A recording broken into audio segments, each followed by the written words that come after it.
Parimal sir ने आपको बताया होगा नौकरी लगने का एक रास्ता है, तैयारी करना। तैयारी कैसे की जाएगी? कुछ सब्जेक्ट पढ़ने पड़ेंगे बेटा, जैसे मैथ्स है, पढ़ना ही पड़ेगा।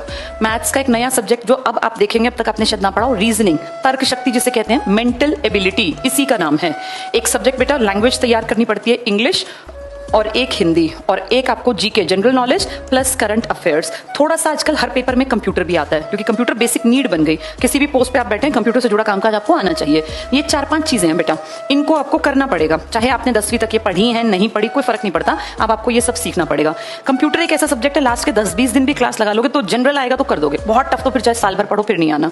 इन पे थोड़ा सा काम ज्यादा करना पड़ेगा, क्योंकि ये थोड़े से फैले हुए सब्जेक्ट हैं। अब जैसे मैंने जीके लिखा, जीके का मतलब जी और के नहीं है, जीके का मतलब है history, political science, geography, economics, biology, chemistry, physics, ये सारा जीके है। और करंट अफेयर्स में अब साल भर में क्या चल रहा है, जैसे आजकल तुम अखबार अगर पढ़ते हो, एशियन गेम्स रोज न्यूज़पेपर में आ रहे हैं, पता चला तुम लोगों को? कहाँ हो रहे हैं एशियन गेम्स?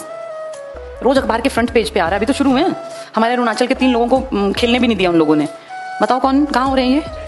कहाँ पर? चाइना तो बहुत बड़ा है, वो अलग अलग नाम दे देंगे। ग्वांगजू, एक शहर का नाम है ग्वांगजू, वहां पर हो रहे हैं गेम्स। एशियन गेम्स में ना हम हमेशा टॉप 7, 8, 5, 6 में आ जाते हैं, इसलिए भी इंपॉर्टेंट है। एशियन गेम्स का मतलब वो देश जो एशिया कॉन्टिनेंट में, एशिया महाद्वीप में वो खेलते हैं एक साथ, उसमें हम भी आते हैं, चाइना भी आता है, हमारे अड़ोसी पड़ोसी एशिया का मैप पे तुम्हें पता ही होगा कॉन्टिनेंट, वो सारे देश खेल सकते हैं उसमें। ताकतवर देश भी आते हैं, चाइना जापान भी तो एशिया में है, हम भी। हम 6ठी से 8वीं 9वीं पोजीशन तक हर बार कहीं ना कहीं स्टैंड कर जाते हैं। देखो इस बार कहाँ स्टैंड करेंगे। तो ये करंट अफेयर्स की बातें हैं। अभी G20 का आपने देखा, G20 का मेन सम्मेलन अपने यहाँ दिल्ली में हुआ ना, उसके ऊपर क्वेश्चन आ जाएंगे। फिर कनाडा के साथ हमारे रिश्ते थोड़े खराब से हो गए, उस G20 के बाद से आप लगातार पढ़ रहे हो। ये करंट अफेयर्स है बेटा, ये रोज रोज बदल सकता है। कहीं का राज्यपाल बदल गया, कहीं का पीएम बदल गया, कहीं का राष्ट्रपति। इसके लिए अखबारों पे थोड़ी सी पैनी नजर रखनी होती है। ये चीजें बदलती नहीं है। ये हिस्ट्री पूरी, अब जैसे अकबर कब था, उसने क्या नीति चलाई, ये सब तो हमेशा एक जैसा रहता है, ये बदलता रहता है। ठीक है, इन सबको पढ़ना पड़ेगा। मैं जीके में आपके साथ जो है कुछ सब्जेक्ट पढ़ाऊंगी।